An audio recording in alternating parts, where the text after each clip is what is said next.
જ્ઞાન મંદિર વિદ્યાપીઠ તરગરા YouTube ચેનલમાં આપ સૌનું સ્વાગત છે। આજે આપણે ધોરણ 8 હિન્દી એની અંદર જે આપણે પહેલી ઇકાઈ જે તેરી હે જમીન આ એક પ્રાર્થના ગીત છે તેનો આજે આપણે અભ્યાસ કરીશું। તો તેરી હે જમીન તો એક પ્રાર્થના ગીત, તો તેની અંદર ભગવાન પ્રત્યેનો જે ભાવ જે રહ્યો એ વ્યક્ત કરવામાં આવ્યો છે। આપણને ખબર છે કે આપણું જીવન જે રહ્યું એ ભગવાન ચલાવે છે, કે આપણું 24 કલાક આપણું જીવન જે રહ્યું એ ભગવાનના કારણે ચાલે છે। આપણે અંદર જે શરીરની અંદર જે પણ કોઈ પણ વસ્તુ થાય છે તે એક કુદરતી રીતે થાય છે, એટલે કે આપણું જીવન ચલાવવામાં જો કોઈ હોય તો એ ભગવાન છે। તો આ પ્રાર્થના ગીતની અંદર જે ભગવાન પ્રત્યેનો જે ભાવ જે રહ્યો અથવા તો ભગવાન પ્રત્યેનો જે આભાર જે રહ્યો એ આ પ્રાર્થના ગીત જે રહ્યું એની અંદર વ્યક્ત કરવામાં આવ્યો છે। તો તેરી હે જમીન એટલે કે તેરી એટલે કે તારી, હે છે જમીન એટલે કે જમીન, આ જમીન તારી છે। આપણે સવારની અંદર આપણે પ્રાર્થના જે છે એ આપણે સાંભળવા છે, તો તેની અંદર આપણને અલગ અલગ ભાવ જે રહ્યો એ એની અંદર વ્યક્ત કરવામાં આવતો હોય છે। તો તેરી એ જમીન આ જે કાવ્ય જે રહ્યું એમાં ભગવાન પ્રત્યેનો જે ભાવ જે રહ્યો એ વ્યક્ત કરવામાં આવે છે। તો પહેલા હું તમને આ પ્રાર્થના ગીત જે રહ્યું એનું પઠન કરીશ અને પછી હું આગળ તમને આ કાવ્ય જે રહ્યું એની સમજૂતી જે રહે એ હું આગળ પછી તમને સમજાવીશ। તેરી હે જમીન તો એક પ્રાર્થના ગીત છે, તો પહેલા હું આ કાવ્ય જે રહ્યું એનું પઠન કરીશ। तेरी है जमीन तेरा आसमां, तू बड़ा मेहरबान तू बख्शिश कर, सभी का है तू सभी तेरे खुदा मेरे तू बख्शिश कर, तेरी मर्जी से ए मालिक हम इस दुनिया में आए, तेरी रहमत से हम सब ने ए जिस्म और चाह पाए, तू अपनी नजर हम पर रखना, किस हाल में है ये खबर रखना, तेरी है जमीन तेरा आसमान, तू बड़ा मेहरबान तू बख्शिश कर, तू चाहे तो हमें रखे तू चाहे तो हमें मारे, तेरे आगे झुका के सर खड़े हैं आज हम सारे, वो सबसे बड़े ताकत वाले तू चाहे तो हर आफत टाले। तो आ काव्य जे રહ્યું એની અંદર આપણે જોયું તો ભગવાન પ્રત્યેનો જે ભાવ જે હોય એ આ કાવ્યની અંદર વ્યક્ત કરવામાં આવે છે, એટલે કે કૃતજ્ઞતા, એટલે કે આપણી ઉપર કોઈ ઉપકાર કર્યો હોય અને આપણે એની ઉપર ઉપકાર કરીએ તો એને શું કહેવાય, એને કૃતજ્ઞતા કહેવાય। તો આની અંદર કવિ જે રહ્યા એ એમના પ્રત્યેનો જે ભાવ જે રહ્યો એ વ્યક્ત કરવામાં આવ્યો છે। અને બીજું છે ઈશ્વર કે પ્રતિ સર્વોપરી હોने की સ્વીકૃતિ, એટલે કે ઈશ્વર જે રહ્યા એ દરેક જગ્યાએ રહેલા છે, કોઈ એક જગ્યાએ નથી, પરંતુ ઈશ્વર કણે કણમાં વસેલા છે, કારણ કે ઈશ્વરે આપણને જીવન આપેલું છે અને આપણું જીવન જે રહ્યું એ કોના કારણે ચાલે છે, તો ઈશ્વર જે રહ્યા એમના કારણે આપણા જીવન જે રહ્યું એ ચાલે છે। તો હવે આપણે આ પ્રાર્થના ગીત જે રહ્યું એની સમજૂતી જે રહે એ આપણે જોઈએ। તો હું તમને આ કાવ્ય જે રહ્યું એની સમજૂતી જે રહે એ હું તમને કાવ્ય જે રહ્યું એનો અભ્યાસ જે રહ્યો એ કરું છું, તમે ધ્યાનથી કાવ્ય જે રહ્યું એ પાઠ્યપુસ્તકની અંદર ધ્યાન રાખજો। तेरी है जमीन तेरा आसमान, तेरी है जमीन એટલે આ જમીન જે રહે એ તારી છે, તેરા આસમાન, આસમાન એટલે કે આકાશ, આ જમીન અને આકાશ જે રહ્યું એ કોનું છે, તારું છે। કવિ જે રહ્યા કોને કહે છે, તો ઈશ્વરને કહે છે કે આ જમીન તારી છે અને આકાશ જે એ પણ તારું છે। તું બડા મહેરબાન તું બક્ષિસ કર. તું બડા મહેરબાન. મહેરબાન એટલે કૃપાળુ અને દયાળુ. એટલે કે તું બડા દયાવાન છું, તું દયાળુ છું, એટલે તું અમારી ઉપર બક્ષિસ કર. બક્ષિસ એટલે કે ક્ષમા કર અથવા ઉપકાર. એટલે કે તું મોટો દયાવાન છું, એટલે કે તું કે અમને માફ કરી દે. કારણ કે આ જમીન પણ તારી છે અને આ આકાશ પણ તારું છે, અને તું મોટો દયાવાન છું એટલે અમને માફ કરી દે. તું બક્ષિસ કર એટલે કે તું અમને માફ કરી દે. આવું કવિ જે રહ્યા એ ઈશ્વર જે રહ્યા એમને અનુલક્ષીને કહે છે કે તું બડા એટલે તું મોટો દયાવાન છું અને એટલા માટે તું કે અમને કે માફ કરી દે. સભી કા હે તું सभी तेरे खुदा मेरे तू बख्शिश कर. सभी का है એટલે કે તું બધાયનો છે. ઈશ્વર જે રહ્યા એ ખાલી એક વ્યક્તિના ન હોય છે, એટલે તું સભી કા હે તું બધાયનો છે અને બધાય જે રહ્યા એ તારા છે. खुदा मेरे તું બખ્શિશ કર એટલે કે ખુદા એટલે ઈશ્વર, હે ભગવાન તું મને કે માફ કરી દે. તું ખાલી એક વ્યક્તિનો નથી પરંતુ બધાયનો છે એટલે તું બધાયને માફ કરી દે. એટલે કે ખુદા તેરે મેરે તું બક્ષિસ કરે એટલે કે હે ઈશ્વર તું કે મને કે માફ કરી દે. तेरी मर्जी से ए मालिक हम इस दुनिया में आए. तेरी એટલે કે તારી મરજી છે એટલે કે મરજીથી, માલિક એટલે ઈશ્વર. तेरी मर्जी से ए मालिक એટલે કે તારી મરજીથી ઈશ્વર અમે આ દુનિયા જે રહે એની અંદર અમે આવ્યા છીએ. આપણું જીવન જે રહ્યું એ કોને આભારી છે? તો આપણું જીવન જે રહ્યું એ ઈશ્વરને આભારી છે. કારણ કે ઈશ્વર વગર આપણું જીવન જે રહ્યું શક્ય નથી. કારણ કે આ દુનિયાની અંદર જો આપણને મોકલ્યા હોય, આપણને જન્મ આપ્યો તો એ આપણને ઈશ્વરે આપ્યો છે. કારણ કે ઈશ્વર જે રહ્યા એ સર્વશક્તિમાન છે. એટલે તેરી મરજી છે એ માની એટલે કે ભગવાન તારી મરજીથી અમે આ દુનિયા જે રહે એની અંદર અમે આવ્યા છીએ. એટલે તું તેરી મરજી છે એ માલિક એટલે કે તારી મરજીથી અમે આ દુનિયાની અંદર આવ્યા છીએ. પછી આગળ કહે છે કે તેરી रहमत से हम सब ने ए जिस्म और जा पाए थे. रहमत એટલે કૃપા. એટલે કવિ શું કહે છે કે તેરી रहमत એટલે કૃપા, તારી કૃપાથી हम सब ने એટલે કે અમે બધાએ એ जिस्म એટલે શરીર અને જા એટલે પ્રાણ. એટલે કે તારી કૃપાથી અમને આ શરીર અને અમારી શરીરની અંદર જે પ્રાણ જે રહ્યો એ કોના કારણે અમને પ્રાપ્ત થયો છે? તો ભગવાન તારા કારણે અમને આ શરીર અને એની અંદરનો જે પ્રાણ, એની અંદરનો જે આત્મા જે રહ્યો એ ભગવાન તારા કારણે અમને પ્રાપ્ત થયો છે.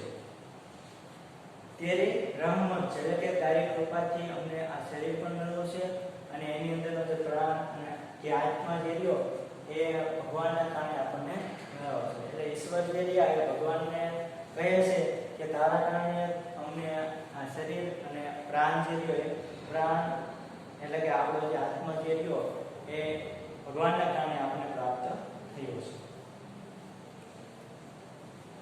આગળ તું अपनी नजर हम पर रखना.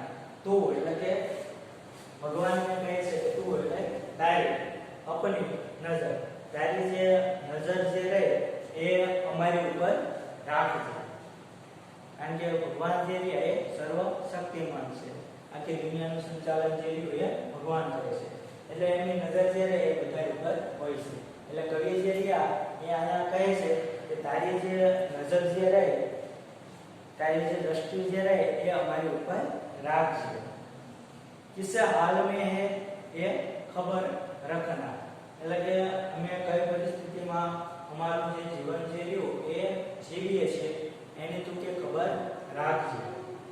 કારણ કે ભગવાન જે રહ્યા એ આ દુનિયાની અંદર આપણને લાયા છે. એટલે કવિ એમ કહે છે કે તારી જે નજર જે રહે એ અમારી ઉપર રાખજો. કારણ કે તારા કારણે અમને આ જીવન જે રહ્યું એ મેળવવું છે અને અમારા જીવનમાં કોઈ દુઃખ તકલીફ કે મુશ્કેલી આવે તો આવી મુશ્કેલી વખતે અમારું ધ્યાન જે રહ્યું એ સતત તું રાખજે. અમારી જીવનમાં ગમે તેવી પરિસ્થિતિ આવે, ગમે એવું વિકટ કોઈ પણ ઘટના બને તો આવી પરિસ્થિતિમાં અમારું મન જે રહ્યું એ ભાંગી ન પડે અને અમે મનથી મજબૂત રહીએ એ માટે તું કે અમારું હંમેશા ધ્યાન જે રહ્યું એ તું કે રાખજે.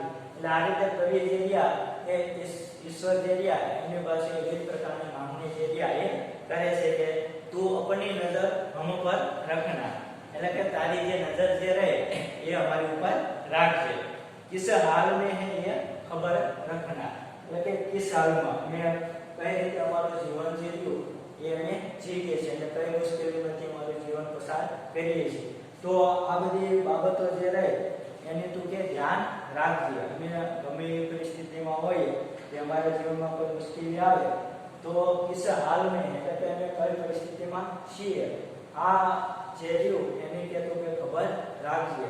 એટલે આ રીતે ઈશ્વર જે રહ્યા એ ભગવાનને અનુલક્ષીને આ બધી વાતો જે રહી એ કરે છે.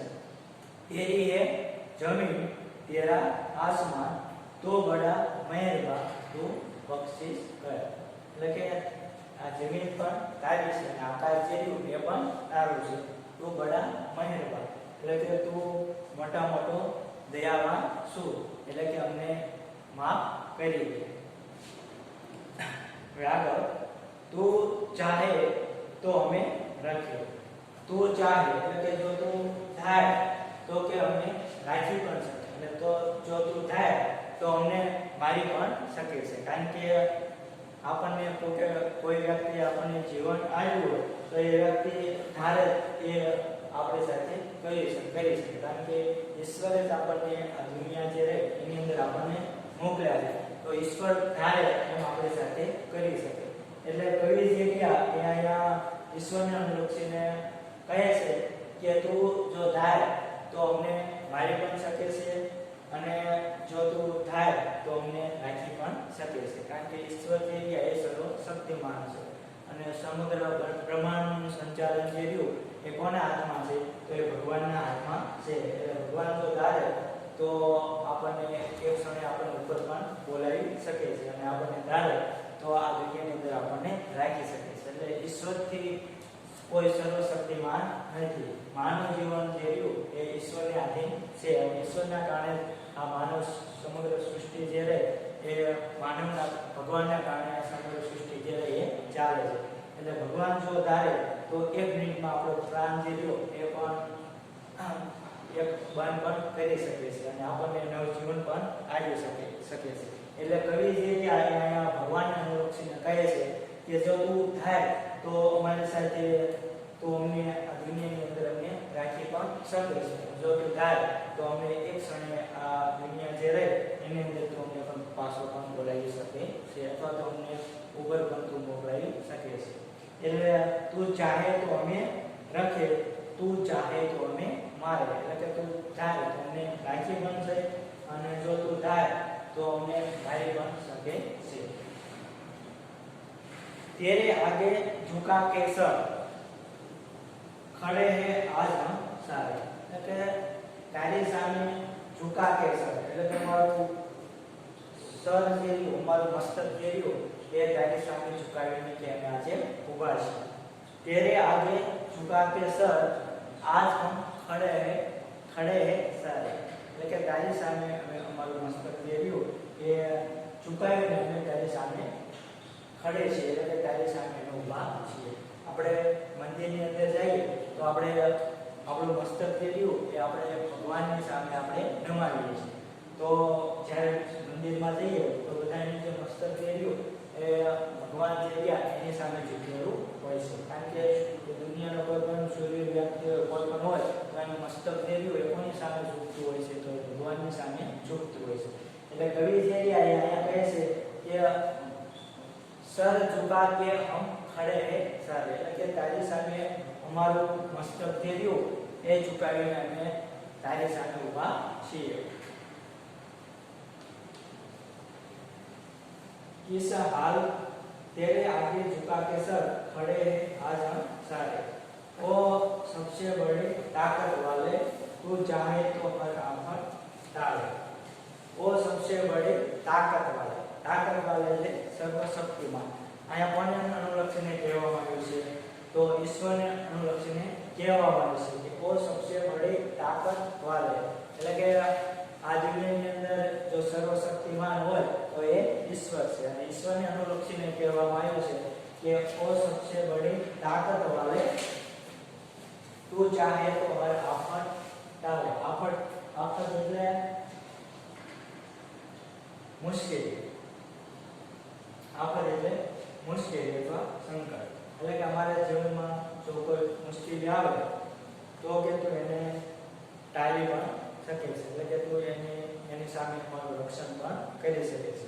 એટલે આપણે જીવનમાં કોઈ મુશ્કેલી આવતી હોય તો એ મુશ્કેલીઓ જે રહે એ ભગવાન જે રહ્યા એ અટકાવી શકે છે, એટલે કે જે સર્વશક્તિમાન હોય એ જ વ્યક્તિ જે રહ્યો એ બીજાના જીવનમાં કોઈ મુશ્કેલી આવે તો એને દૂર કરી શકે છે। એટલે આ કાવ્યની અંદર ઈશ્વરને અનુલક્ષીને કહેવામાં આવ્યું છે કે કોઈ પણ મુશ્કેલી આવે તો તેની આફત જ્યારે એટલે મુશ્કેલી જે રહે એ તું તે ટાળી શકે છે, એટલે કે ઓ સબસે બડી તાકત વાલે, તું ચાહે તો હર આફત ટાળે। એટલે કે આ દુનિયાની અંદર કોઈ પણ ઘટના બનતી હોય તો ઈશ્વર ધારે તો એ મુશ્કેલી જે રહે એને દૂર પણ કરી શકે છે, એટલે કે મુશ્કેલી આવવા પણ ન થઈ શકે છે।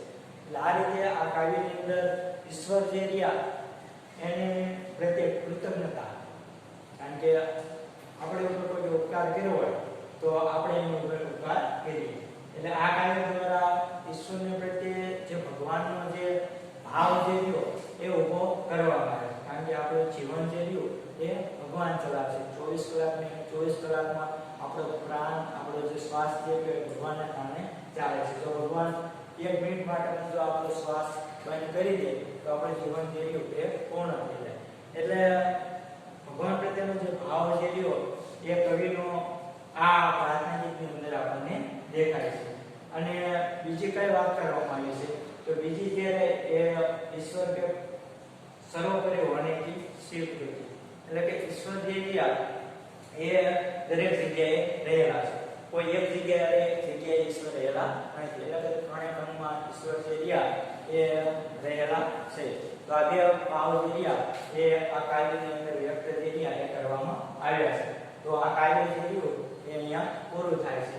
હવે આપણે કાવ્યની અંદર જે અભ્યાસના પ્રશ્નો જે રહ્યા એ આપણે જોઈએ।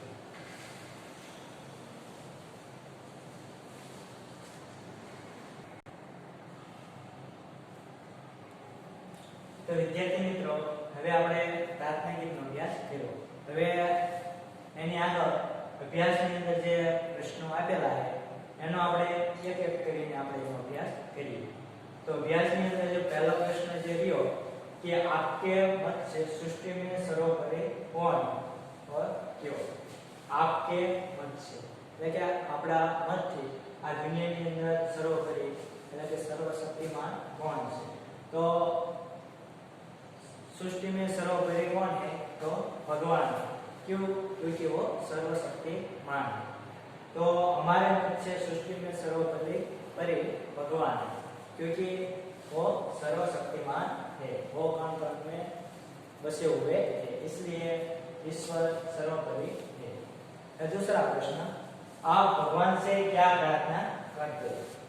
तो हम मंदिर में, चर्च में, गुरुद्वारे में जाते हैं तो हम ईश्वर से प्रार्थना करते हैं। तो हम सुबह शाम ईश्वर से प्रार्थना करते हैं कि हमारे जीवन में कोई दुख आए तो उसका सामना करने की हमें शक्ति देना, हमें बुराइयों से बचाना, हमें हमारा जीवन आनंद से भर देना, हमारे जीवन में किसी दिन हम जिंदगी से हार न जाए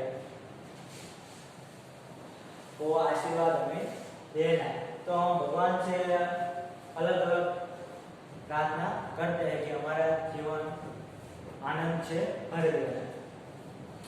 तीसरा प्रश्न है कि आप ईश्वर से प्रार्थना किस समय करते हैं? क्यों?